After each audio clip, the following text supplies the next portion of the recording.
3 దశల్లో పోలింగ్ ఎంత జరిగిందని ప్రకటించడానికి ఎన్నికల కమిషన్ తీవ్రమైన జాప్యం చేయటం జరిగింది. ఆ జాప్యానికి కారణాలేంటో తెలపాల్సినటువంటి అవసరం ఎన్నికల కమిషన్ పై ఉన్నదన్నమాట నేను మనవి చేస్తూ ఉన్నాను. Association of democratic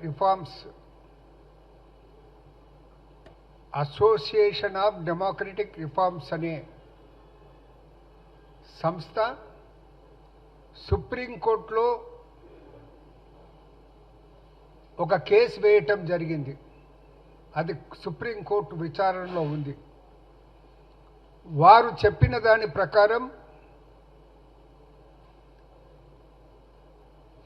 first polling రోజు సాయంత్రం చెప్పిన యొక్క లెక్కలకు తర్వాత 3-4 రోజులు గ్యాప్ ఇచ్చి చెప్పిన లెక్కలకు తీవ్రమైన వ్యత్యాసం ఉందన్నమాట వారు సుప్రీంకోర్టు దృష్టికి తీసుకురావటం జరిగింది.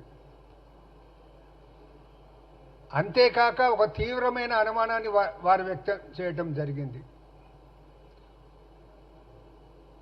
పోలింగ్ రోజున ఉపయోగించిన ఈవీఎంస్ను రీప్లేస్ చేసే ప్రమాదం ఉందన్న మాట కూడా సుప్రీంకోర్టుకు దృష్టికి తీసుకురావటం జరిగింది. వారు చెప్పిన లెక్క ప్రకారం మొదటి 2-3 దశల్లో మొదట చెప్పిన లెక్కలకు తర్వాత ఫైనల్గా చెప్తున్నామని చెప్పిన లెక్కలకు సుమారు 1.1 crores ఓటర్ల వ్యత్యాసం ఉంది. పోలింగ్ మొదట్లో చెప్పిన దానికి తర్వాత చెప్పిన దానికి 1.1 crores అనేది వ్యత్యాసం ఉందన్నమాట వారు చెప్పడం జరిగింది. అదేవిధంగా సుమారు 379 లోక్సభ కాన్స్టిట్యుయెన్సీల్లో ఈ వ్యత్యాసం అనేది 28,000 ఓట్లకు మించి ఉందన్నమాట కూడా చెప్పడం జరిగింది. ఆంధ్రప్రదేశ్లో పర్ అసెంబ్లీ కాన్స్టిట్యుయెన్సీ ఈ వ్యత్యాసము 69,000 ఉందని, కేరళలో 57,000 ఉందని, మహారాష్ట్రలో 50,000 ఉన్నదనేసి వారు లెక్కలు అనేది ఎలక్షన్ కమిషన్కు ఇవ్వటం జరిగింది. వారు ఎలక్షన్ కమిషన్ కోరింది ఏంటంటే పోలింగ్ బూత్లో పోలింగ్ స్టేషన్లో పోలింగ్ ముగిసిన తర్వాత కన్సర్న్డ్ ప్రిసైడింగ్ ఆఫీసర్, ఆ పోలింగ్ బూత్కు సంబంధించినటువంటి ప్రిసైడింగ్ ఆఫీసర్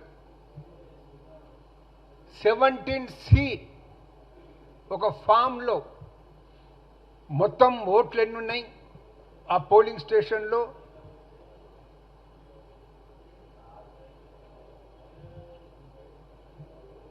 ఎన్ని పోల్ అయినాయి అనే వివరాలు మొత్తం అనేది ఆ షీట్లో 17C ఫార్మాట్లో ప్రిసైడింగ్ ఆఫీసర్ సంతకం పెట్టి దానిపై అక్కడ క్యాండిడేట్స్కి సంబంధించిన ఏజెంట్స్ని కూడా వాళ్ళ సమక్షంలో వాళ్ళ సంతకాలు తీసుకొని కూడా అందరికీ కాపీ ఇవ్వటం జరుగుతుంది. తెలంగాణ ప్రదేశ్ కాంగ్రెస్ కమిటీ తరఫున నిన్న రాత్రి అనేది ఒక లెటర్ అనేది ఎలక్షన్ కమిషన్కు పంపించడం జరిగింది. అందులో మేమేం చెప్పామంటే 14th నాడు సిఓ తెలంగాణ గారు ఒక పత్రికా ప్రకటనలో రాష్ట్రంలో 65.67% పోలింగ్ జరిగిందన్నమాట చెప్పడం జరిగింది. అంటే ఆయన ఏ బేసిస్లో ఈ ఫిగర్కు అరైవ్ అయ్యారంటే రిటర్నింగ్ ఆఫీసర్స్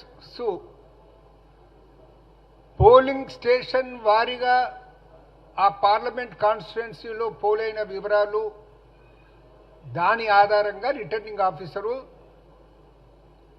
సిఓ ఆఫీస్కు లెక్కలు చెప్తే ఆ లెక్కల ఆధారంగా అనేది ఈ ఫిగర్ అంటే 65.67% అనేది పోలైందన్నమాట వారు చెప్పడం జరిగింది. అదే ప్రెస్ స్టేట్మెంట్లో సిఓ గారు ఏం చెప్పారంటే టోటల్ ఓటర్స్ మన తెలంగాణలో ఎంతమంది, ఎన్ని ఓట్లు పోలైనాయి, ఆ వివరాలతో పాటు మహిళా ఓటర్లు ఎంత, పురుష ఓటర్లు ఎంత అనే వివరాలు కూడా మీరు 14th నాడు ఆ ప్రెస్ నోట్ చూస్తే ఆ వివరాలు పూర్తిగా ఉంటాయి. ఇప్పుడు మేము కోరుతున్నది ఏంటంటే, మా డిమాండ్ ఏంటంటే అభ్యర్థి ఏ అభ్యర్థి అయినా పోటీ చేసే అభ్యర్థి అఫిడవిట్ దాఖలు చేయాలి.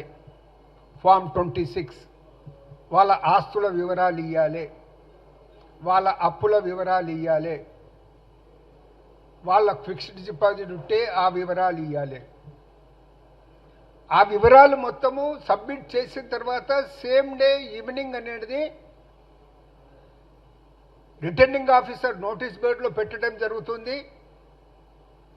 ఆ తర్వాత ఎలక్షన్ కమిషన్ వెబ్సైట్లో కూడా పెట్టడం జరుగుతుంది. మనం ఎలక్షన్ కమిషన్ వెబ్సైట్లో పోతే ఫలానా సంవత్సరంలో ఎవరు నామినేషన్ చేశారో, ఫలానా అసెంబ్లీగా పార్లమెంట్ అంటే ఆ వివరాలు ఆ నామినేషన్ పత్రం కనబడుతుంది, ఈ అఫిడవిట్ కనబడుతుంది.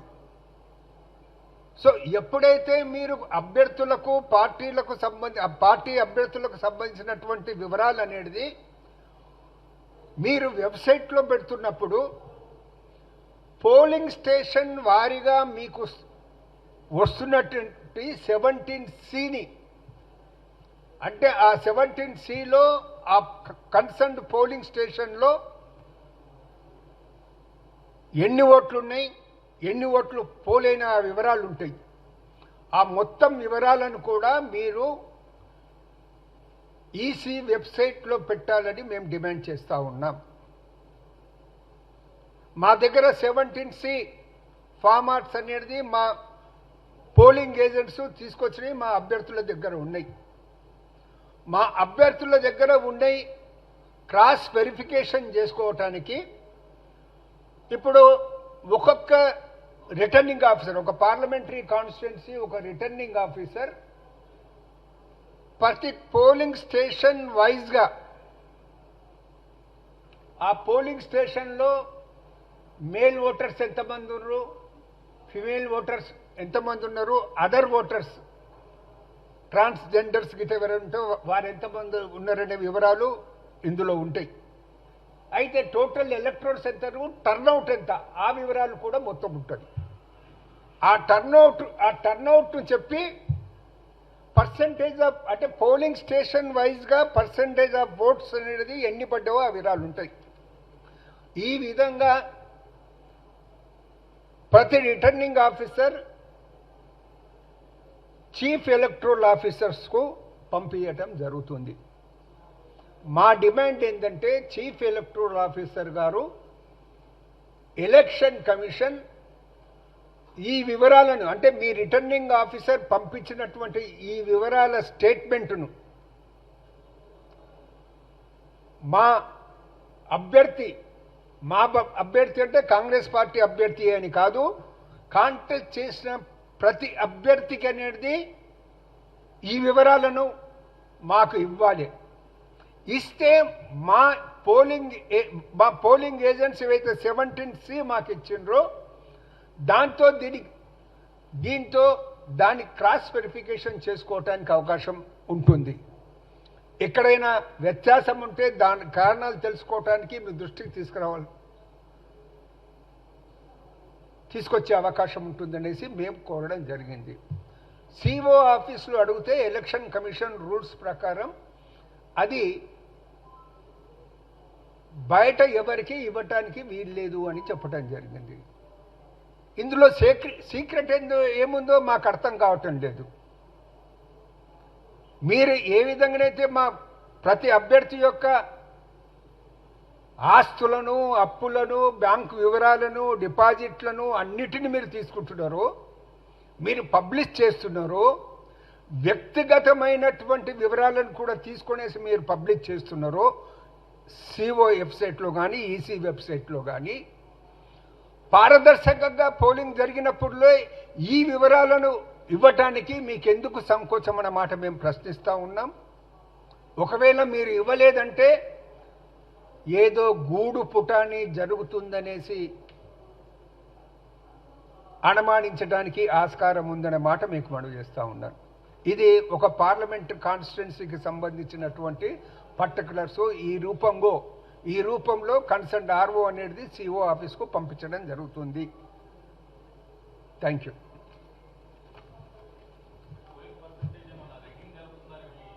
అంటే ఇప్పుడు మీకు